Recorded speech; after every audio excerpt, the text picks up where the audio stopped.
What's going on, everybody? It's your boy Big Road 206, as always, joined by the Keymaster 84. Holla. Holla.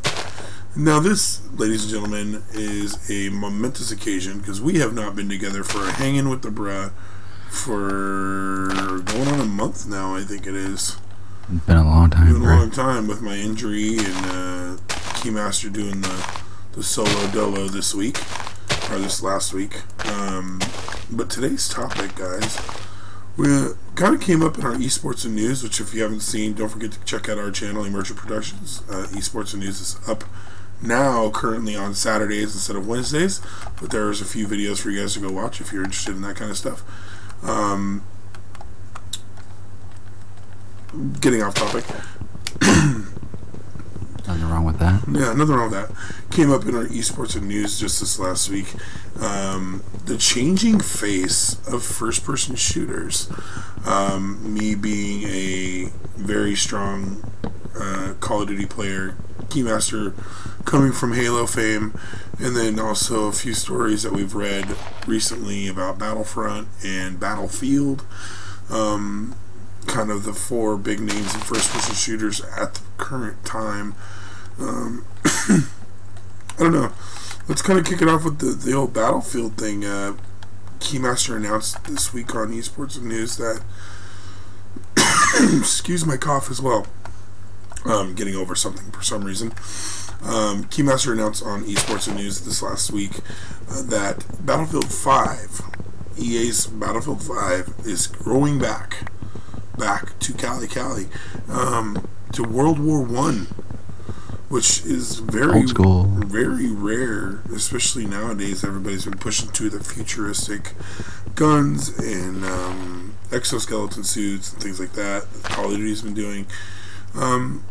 What's your first initial thought there on the jump back to World War I there, Key? I think it's a good idea. It's going to diversify them from everybody else.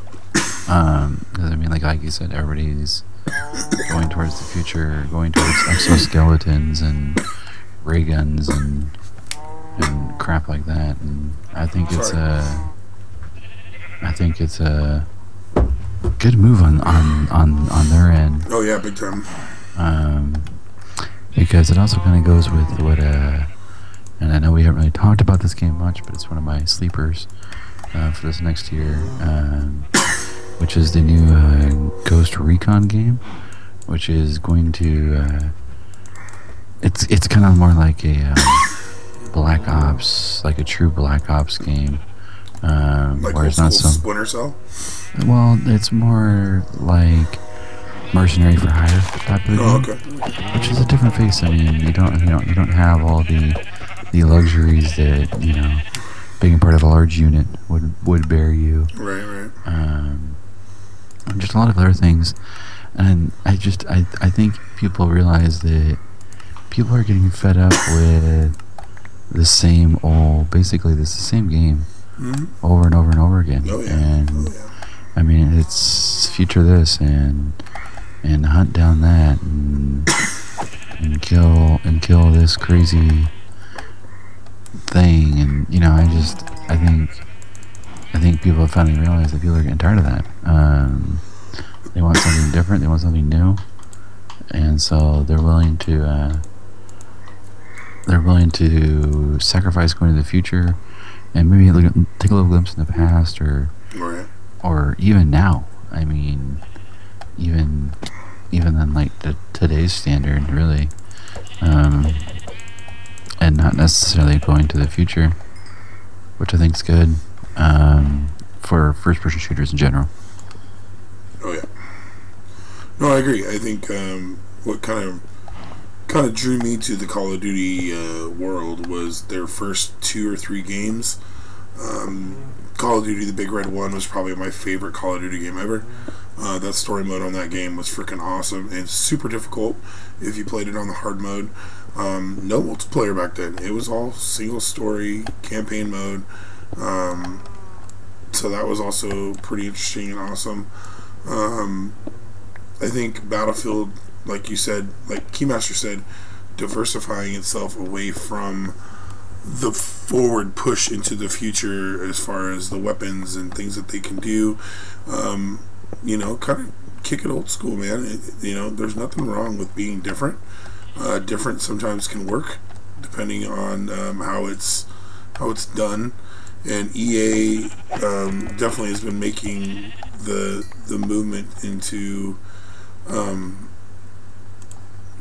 trying to keep its name out there, because you can't only so much stuff you can do with putting out a sports game every year. So hey, nothing wrong with them sports games every year. I agree, and I totally agree. But that's their biscuits. Now they're looking for the gravy. You know what I mean? Like, no, I agree with you. They make their money on those sports games every year. This is where they need to really, shine like a diamond. Right? Shine bright like a diamond. Put that extra money in there, and really show what your development team and your producers or whoever you got making games for you over there can do. You're gonna make a claim that you're gonna jump back to World War One. You better make this one of the best World War One games that we've seen in decades. Yeah, and I think with EA, with like the graphics that they put out for Battlefront, I think is a good sign to see kind of where they'll be heading as far as the graphical front goes. Oh yeah, Battlefront graphics were dope. Yeah, I think so. I'm not too worried for them on the graphical front. I am more worried for them on as far as the campaign goes. Yeah, because I feel like with the games in World War One, it's a lot about that band of brothers and the group that you're a part of, not so much about the individual. Yeah. No, I agree. It's definitely a different aspect to look at as far as what today's consumers used to playing. Everybody wants to run and gun and be the soldier of one because I got all this armor and this cool suit that can do awesome tricks. And hopefully they take it to that level where it's not like that. You have to hide undercover. You gotta realize that your M1 Garand's only got 5 bullets. So I mean, just to throw that out there. So, and I am a big fan of the M1 Garand because that thing is accurate and powerful as fudge. It's true. But anyway, on to other news. Also came up in esports and news this last week. The changing face of the Call of Duty series. There's definitely been prior to Black Ops 3. Black Ops 3 has obviously done very good for itself. Just for the namesake its own right, Black Ops and Black Ops 2 is probably 2 of the best, if not top 3 games in the Call of Duty franchise. I would agree with that for sure. Yeah, I mean, you're going to throw, obviously, MW2 in there, Modern Warfare 1. 4. Yeah, Modern Warfare 4, sorry. And then, Modern Warfare 2. Black Ops 2. Black Ops 2, and then, definitely your original Black Ops. So, but to kind of counteract what Battlefield's doing, Call of Duty's been on this steady forward push of going into the future. I would love to see them lay back and do a World at War remake type game.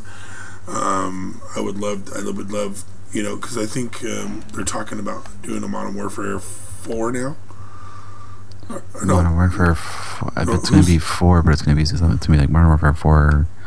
They're changing the titles to make it sound older, I think. Right, if I remember the rumor. The developer is the people who did Modern Warfare, so Infinity Ward, yeah. So definitely a thing to look out for in the Call of Duty world. I being a strong supporter of the Call of Duty world, hope and pray that they stay on this up and up. As far as not putting out crap games like Ghost or Advanced Warfare. Because, let's just face it, those are probably 2 of the worst games in the Call of Duty franchise. Hands down, bar none. Yeah, they definitely crap the bed on those 2. Yeah, if you wanna combat me on that, let's just look at the numbers. That's all I gotta say. Because the numbers were not pretty for either one of those games. But definitely any opinions there on the Call of Duty front there, buddy?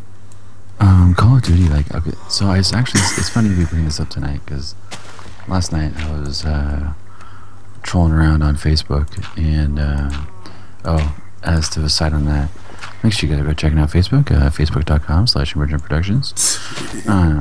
Shameless plug. Hey man, gotta get them in when you can. It showed the cover art of every Call of Duty, or every Call of Duty game since the first one, and it's just crazy to see. In the very beginning, it was all like sniper in the jungle in his ghillie suit, and, that kind of thing. And now it's like I can dress like a Cookie Monster. Yeah. It's like what happened? And that's exactly the stuff that I'm talking about, man. All this DLC and the patches and skins and weapon skins, whatever. It's stupid. Well, it's people wanting to be in that League of Legends lifestyle. They want to be able to have that sweet DLC and those skins and those those $5 skin packs and the microtransactions. All about the microtransactions nowadays, man. Yeah, no, and I think that might have been maybe one of the things that has hurt first-person shooters, especially. I feel like I know what they're trying to go for, but the problem is I feel like they do it in the wrong fashion, because everyone's like, oh, well, they're trying to mimic League of Legends, and it's like, yeah, but League of Legends has like a recipe for what they do. Right. League of Legends was kind of like the innovator of DLC. Yeah. No, for sure. Yeah, for sure. No, but I mean, it's different how they do it compared to other people. Yeah. No, I totally agree. And I feel like that maybe has hurt the games a little bit. Mm-hmm. And I feel like maybe that's kind of where some of this, not necessarily complacency, but some of this, like, oh, we're Call of Duty, we're going to sell 30 million copies anyways, why do we need to have, this crazy standard? Why do we need to do this? But then you get games like Halo 5 who don't rest on their past laurels and say, hey, we need to innovate, so we're gonna bring you a game mode that no one else has ever thought of, and things like that. So I think there's different ways of doing it, and I think maybe Call of Duty might be due for a reset. Yeah, I could definitely agree with that. And bringing it back a little bit. So I mean, we'll see though. It's hard to say with a game like that because it is so big. And then unfortunately too for them is, I mean, they also have to think about the competitive scene on top of it. Yeah. Because it's not just about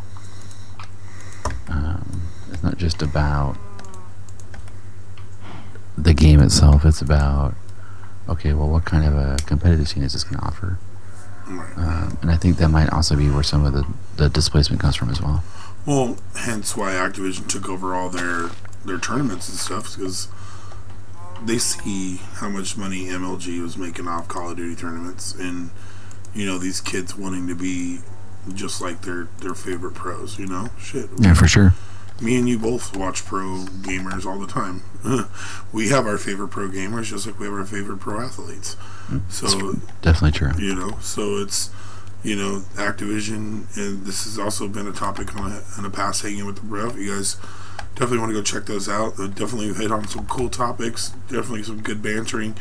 But these big companies are taking the reins of the smaller parts of their company that are actually making money. I think it was a huge move on Activision's part to take over and buy MLG, and then to also assume control of all Call of Duty activities, so to speak. And I just think that hopefully Activision doesn't just look at it as money and and put out crap stuff just because they want to put out a game every year. They already have 3 different developers working on the game, so that they, at least the games feel a little bit different from each other. But if they didn't have that, it would be just like any other sports game. It would just be, every 5 years you get a big change. Other than that, it's just a roster change. That's all it is. No, it's true. I mean, I think that's why you see, because I do feel like that was a big reason a lot of people don't. Let's see here. I don't want to mess up my words here, guys. So just give me a second. I feel like that's why Halo 5 gets the hate that it does. Yeah. And I feel like it's because people don't understand that you can't, and this is something I heard when Black Ops 3 was about to come out too, on a stream that me and Big Bro watch, Pooty.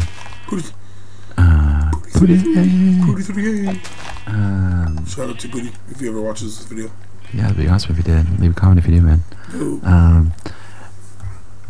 You can't just reskin old games and put new graphics on it. You have to innovate. Mm-hmm. You have to change something about it. You have to add stuff. You can't, as much as I was like, yeah, I wouldn't mind a reskin Black Ops 2. I also probably wouldn't have bought it. Yeah. So that's something that, you have to think about is it sounds great when you just say it like that, because you're like, oh yeah, dude, I would totally be all about that. But you wouldn't. You would be like, dude, why did they just reskin Black Ops 2? It sounds good when you're just throwing it out there, but it's not good in practicality, I guess is the best way to say it. Yeah, no, I definitely agree. And while some people may not like it, unfortunately that is the way it goes. Because you can't just sit there and be like, oh, well, this is the guaranteed recipe for success. It's just not how it works. Right. So I feel like that's why some games get some hate that they don't deserve. Yeah, and I mean, Call of Duty's always kind of been walking around with a chip on their shoulder just because they've always been the biggest guy on the block. I mean, since the birth. Okay, I wouldn't say since the birth because Halo 2 is pretty big. But, yeah, it was pretty big. Probably what really spawned esports in the first-person shooter genre to begin with. But it's, just to kind of close this and wrap this all up together is, regardless of the genre of game, there has to be change. And for Battlefield, who has followed Call of Duty in its shadow for the last 4 years, is finally making a step away from what Call of Duty does, and is really going to try to make its own name. And that's the point of this banter, was that Battlefield is doing something different, and just like in life, you want to strive to be different, because why be a drone and be like everyone else? I already go to work 40 hours a week and pay bills like everyone else. I want anything I do outside of that to be completely different from anyone else. But, anyways, guys, we're going to wrap that up. That's just a little banter on the first-person shooter world. Maybe we're definitely going to have to do a revisit on Halo 5 and an upcoming Hanging with the Bro episode, because this new update and the way that the community is shaping up, and it definitely deserves a little revisit. Keymaster, I'm sure, has tons and tons and tons and tons and tons to say about the Halo community, which, if you haven't seen, go check out one of his vlogs.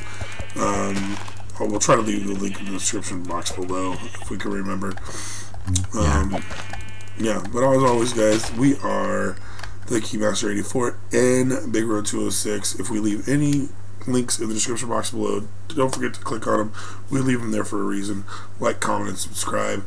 You guys got anything to say, any topics you want us to talk about, make sure you're leaving those comments below. We've been loving the likes and shares and love that we've been getting lately. We've been gaining subscribers, which is always what you want to be doing when you try to do YouTube.